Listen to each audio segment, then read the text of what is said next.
বছরই আমরা আমরা এই এলাকার লোকেরা মোটামুটি হিটের যে প্রবলেম গুলো থাকে, বিশেষ করে এক্সপোজার টু হিট, সেগুলো তো আমরা খানিকটা অভ্যস্ত বটে, খানিকটা পরিচিত বটে। কিন্তু যেটা মূল বার্তা আমার বা আমাদের মতো ডাক্তাররা আমরা যারা বলছি আর কি, সেটা হচ্ছে স্টেইং সেফ।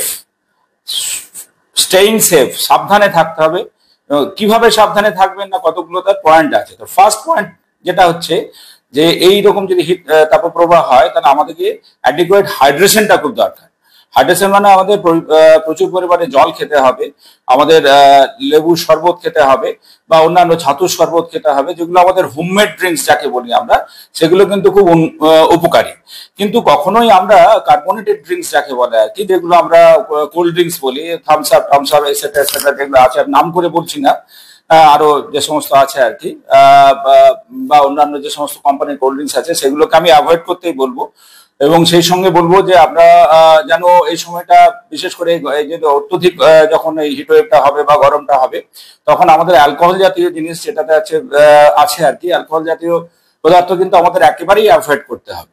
তাহলে ফার্স্ট থিং আমি বললাম, তাহলে স্টেইং সেফ। স্টেইং সেফের ফার্স্ট জিনিসটা হচ্ছে আমাদের অ্যাডিকুয়েট হাইড্রেশনটা দরকার, মানে প্রচুর পরিমাণে জল আমাদের খেতে হবে। এবং সবচেয়ে বড় কথা যেটা, আমাদের এই এলাকার লোকেদের আমি দেখেছি, ডাক্তারবাবু আমার কাছে এলো পেশেন্ট, তুমি জল খেয়েছো ঠিক করে? না, ঠিক জল তেষ্টা পায় না, এটা নয়। জল তেষ্টা না পেলেও কিন্তু জল খেতে হবে। এটা কিন্তু আমার সবাইকার কাছে আবেদন যে জল তেষ্টা না পেলেও সারাদিনে অন্তত 2.5 থেকে 3 লিটার জল যেন প্রত্যেকেই খান। দ্বিতীয় কথা হচ্ছে যে আমাদের ক্লোদিং এর ব্যাপারে, কাপড় জামার ব্যাপারে আমাদের একটুখানি সচেতন হবে। ঢিলে ঢালা এবং লাইট কালারের কাপড় আমাদের পরতে হবে। মাথায় যেন ক্যাপ থাকে যখন আমরা রোদের বা বাইরে যাব বাইরে যাব। এছাড়া যদি সানগ্লাস আমাদের থাকে, তাহলে সানগ্লাস আমরা পরতে পারি। এবং যতটা সম্ভব আমরা ছায়াতে থাকবো। ঠিক আছে, ছায়াতে থাকবো মানে হচ্ছে যে কি, আমরা কোনো শেডের তলায় থাকবো বা গাছের তলায় থাকবো, যাতে করে আমাদের ডিরেক্টলি রোদটা আমাদের শরীরে না লাগে। তো এটাই হচ্ছে গিয়ে ব্যাপার। আর যদি আমাদের সত্যি কথা বলতে একটা জিনিস আমাদের মাথায় রাখতে হবে, যারা আউটডোরে কাজ করে, তাদের কিন্তু এক জায়গায় দাঁড়িয়ে থেকে কাজ করতে আমি বারণ করব। তাদের বলতে হবে, তাদের আমি অ্যাডভোকেট করব বা বলবো তারা যেন একটু হাঁটাহাঁটি করেন বা জায়গা পরিবর্তন করেন মাঝে মাঝে আর কি। আর আমব্রেলা তো আছেই। আমব্রেলা মানে ছাতা নেওয়ার কথা, এটা আমাদের পুরোনো দিনের একটা আমাদের মানে ছিল। এখনকার দিনের লোক তো ফ্যাশনের জন্য ছাতা টাতা নেয় না। এই রোদের বা তাপপ্রবাহে আমাদের ছাতাটা ভীষণভাবে উপকারী। তাহলে ছাতা, সানগ্লাস এবং ঢিলে ঢালা পোশাক, এটা আমাদের পরতে হবে।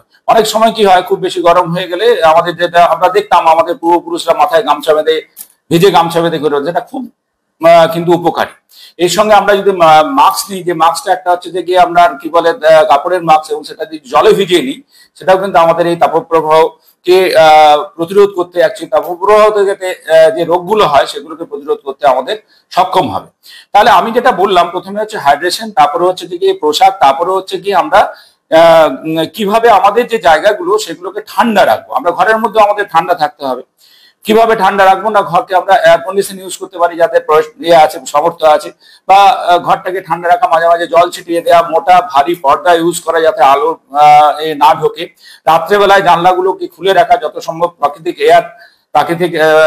এয়ার যাতে আমাদের এই ঘরগুলোর মধ্যে খেলে যায় সেগুলো। বাচ্চাদের ব্যাপারে আমি একটা কথাই বলবো, যে আমাদের একটা অভ্যেস আছে, যেহেতু আমরা এখন একটা বিজি শিডিউলের মধ্যে প্রত্যেকেই থাকি। আমি হয়তো কোনো জায়গায় ব্যাংকে কাজ করতে গেলাম বা কোনো একটা জায়গায় কাজ করতে গেলাম, বাচ্চাটা গাড়ির মধ্যে আটকে থাকলো, বা আমাদের যে পোষ্য যারা আছে, বিশেষ করে আমি তাদের কথা বলবো আর কি, পোষ্যগুলোকে আমরা গাড়ির মধ্যে রেখে চলে যাই। এটা কিন্তু কখনোই করবেন না হিটওয়েভে।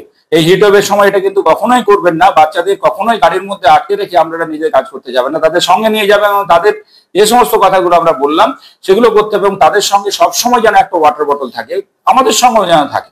ওয়াটার বোতল আমাদের সবসময়, প্রত্যেকের যে জায়গায়, যে কাজেই যায় আর যেখানেই যায়, বাইরে যায়, আমাদের সঙ্গে যেন এরকম আমাদের ওয়াটার বোতল যেন সবসময় আমরা রাখি, সেই জিনিসটা আমাদের খেয়াল রাখতে হবে। তো অ্যাকচুয়ালি হিট, এটা থেকে কেন আমরা প্রতিরোধ, এই ধরনের আমরা সাবধানতা অবলম্বন করব, কারণ আমরা জানি, আমরা এই এলাকার লোকেরা জানি যে এই তাপপ্রবাহ থেকে আমাদের 3 ধরনের অসুখ আমাদের হয়। একটা বলে হিট স্ট্রোক, হিট ক্র্যাম্পস আর হিট পাইরেক্সিয়া হিট।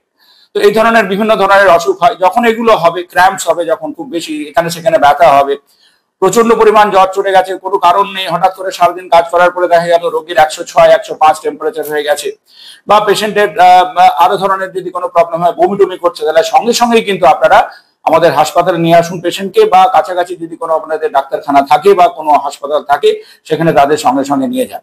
তো আমরা যদি এই সাধারণ কয়েকটা জিনিস, পোশাক পরিচ্ছদ, জল এবং আমাদের যে বিশেষ করে সেট এবং ঠান্ডা, যে আমরা যে জায়গায় থাকবো, সে ওয়ার্কিং এনভায়রনমেন্ট হোক বা আমাদের ঘর হোক, সেই জায়গাটা যদি আমরা এরকম ভাবে ঠান্ডা রাখতে পারি, তাহলে কিন্তু আমরা সফলভাবে এই যে তাপপ্রবাহের যে খারাপ যে এগুলো আছে, এফেক্ট গুলো আছে, সেগুলোকে আমরা প্রতিরোধ করতে সম্ভব হবে। ধন্যবাদ। ইতিমধ্যে প্রচুর যারা দিন আনা দিন খেটে খাওয়া মানুষ, তারা এই রোগে হার্ডওয়ার্ক করে, সেক্ষেত্রে তাদেরকে কি করবো? তাদের আমি একটা কথাই বলবো, যে আমি যে বললাম, যারা পেস কিপ ইন পেস, একটানা কাজ করা চলবে না, খানিকক্ষণ কাজ করলো এবং গাছের তলায়, এবং সেট যেন থাকে, ওকে, সেট যেন থাকে, এবং তাদেরকেও ওই জল মাঝে মাঝে, একটা কথা বলবো, রোদে দাঁড়িয়ে জল খাওয়া উচিত নয়, সরে এসে খানিকক্ষণ রেস্ট নিয়ে তারপরে জল খেতে হবে।